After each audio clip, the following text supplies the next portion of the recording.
missionário, e nós encontramos então a essência do que transmitimos pelo testemunho e pela pregação, que essa essência não é igual ao veículo que usamos, não se limita ao formato cultural. O Evangelho de Cristo vem do coração de Deus, então é uma mensagem revelacional, a revelação de Deus para o coração de todo o que crê, como diz o apóstolo Paulo em Romanos 1, verso 16, né? Essa palavra diz que vem a nós, o Evangelho vem a nós como o poder de Deus para a salvação de todo aquele que crê, primeiro do judeu, ou seja, daquele que tem a tradição do conhecimento das Escrituras, que não é estranho às alianças, né? Mas compreendeu o recebimento do que Deus tem feito durante a história, e ele fala assim, não primeiro do judeu, mas também do grego. E aí nós estamos falando daquele que não tem o conhecimento do que Deus tem feito na história, por meio do seu ato redentor e da sua autorrevelação. Dessa forma, quando nós estamos falando sobre o Evangelho, nessa perspectiva que o apóstolo Paulo apresenta, nós estamos falando então de algo que transcende as nossas limitações, e essa transcendência das nossas limitações é porque Deus tem falado ao mundo, o Espírito Santo de Deus tem falado ao coração. Então, revelação é como nós chamamos a comunicação de Deus aos homens. E isso pressupõe que o primeiro passo seja dado por Ele. Afinal, é preciso que o Deus que criou o universo fora de si mesmo, né, se revele para que as criaturas o saibam, reconhecendo em si mesmo as obras que Ele fez.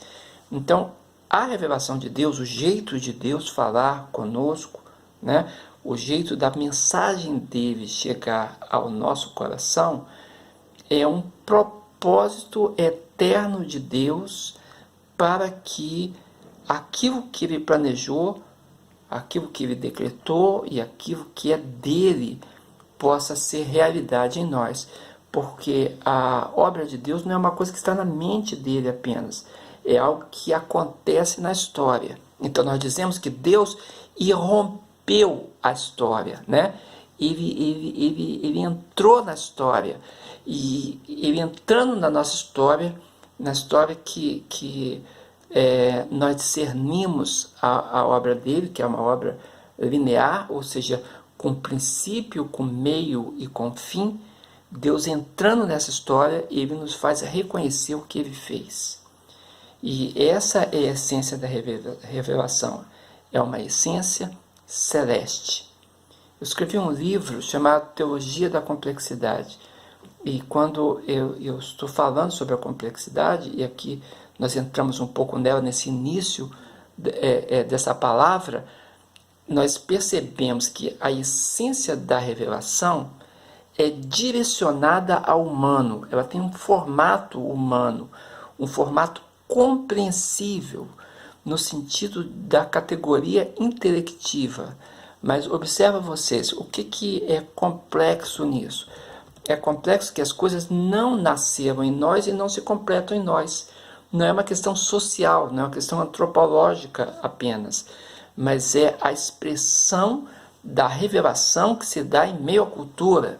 O processo da inspiração para o registro da autorrevelação de Deus, que resulta na Escritura, resulta em Bíblia, né? Isso vem dialogar com as potencialidades humanas, com as faculdades psicossociais nossas, que exploram o nosso mundo exterior, que objetivam o que antes lhe era natural, e essas relações com as quais nós nos deparamos, né? Elas então se interiorizam novamente em nós, e aí sim, e aí a gente cria representações psíquicas internas que podemos então processar para o nosso mundo objetivo. O que eu estou querendo dizer para você nesse início? Que a obra de Deus vem do céu, trabalha no coração humano. Trabalhando no coração humano, nós então olhamos para fora de nós e aí nós vemos o que Deus criou, né? Os céus proclamam a glória de Deus, né? O firmamento anuncia as obras das suas mãos. Então, aquilo que Deus fala ao coração faz com que o nosso intelecto perceba.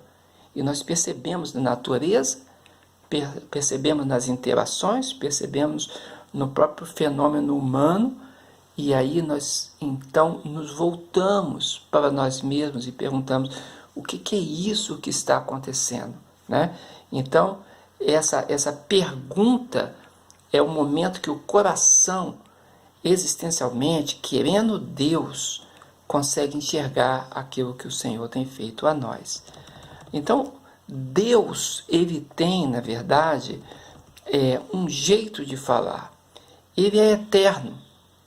E se ele é eterno, a mensagem dele não é uma mensagem apenas temporal, uma mensagem que ficou no tempo passado, né? Se fosse assim, nós não teríamos missões para fazermos hoje, né? A mensagem seria uma mensagem judaica do Antigo Testamento, ou uma mensagem helênica, grega, ocidental, do Novo Testamento, ou então essa mensagem ficaria presa aos parâmetros culturais do primeiro século, quando foi produzido as Escrituras, mas não, porque Deus é eterno, e Ele é um Deus todo-poderoso, e Ele é um Deus onisciente, Ele sabe de todas as coisas, e Ele discerne cada ser humano que Ele criou. Então nós percebemos então que Deus deve ser consistente com Ele mesmo. Então ele tem um padrão referente a si, e não um agir contradizente ao seu próprio dito. Por isso, aquilo que ele falou está valendo. Aquilo que ele realizou permanece para sempre, porque Deus trabalha a partir de quem ele é. Então, a categoria do eterno faz parte da força da sua palavra, e faz parte da força do seu caráter, e faz parte da segurança que nós temos na salvação. Uma salvação que não passa, uma salvação que é para ontem, para hoje e para amanhã, que foi para o povo judeu, foi para o povo grego, e agora é para todos os povos, né, passando de todas as gerações. Por isso nós podemos pregar com muita segurança, com acerto no coração, o que Deus disse, e sobre ele, sobre quem ele é, sobre como ele se revelou, e sobre a sua vontade para todos nós. Então Deus, nós sabemos que ele é trino. A palavra de Deus mostra Deus Pai, Deus Filho e Deus Espírito Santo.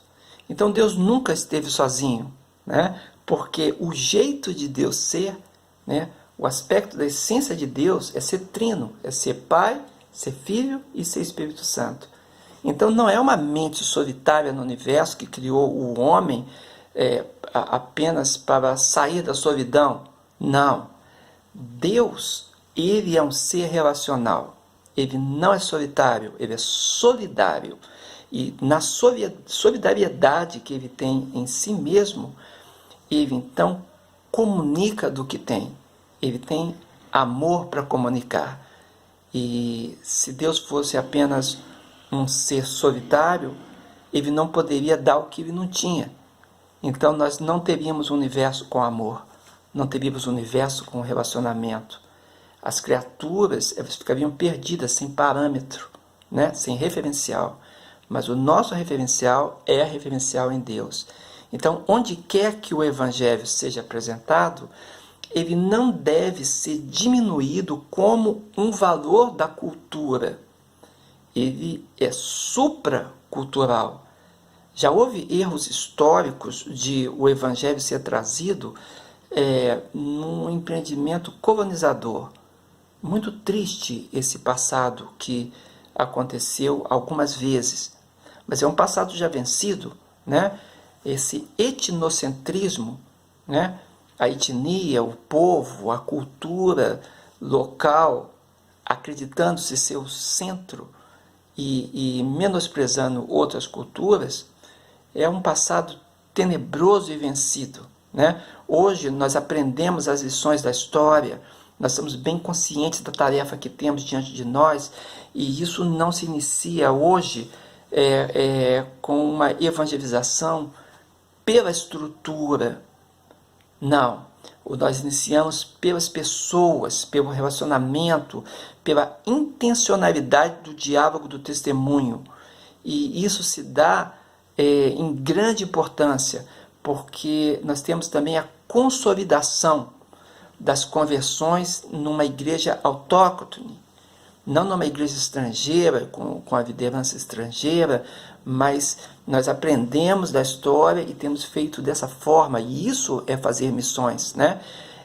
É a plantação da igreja autóctone, a valorização da igreja nacional, uma igreja nacional para os nacionais, com liderança nacional para o seu próprio povo, onde a igreja é plantada, onde ela existe e onde ela recebe o cuidado do treinamento dos obreiros.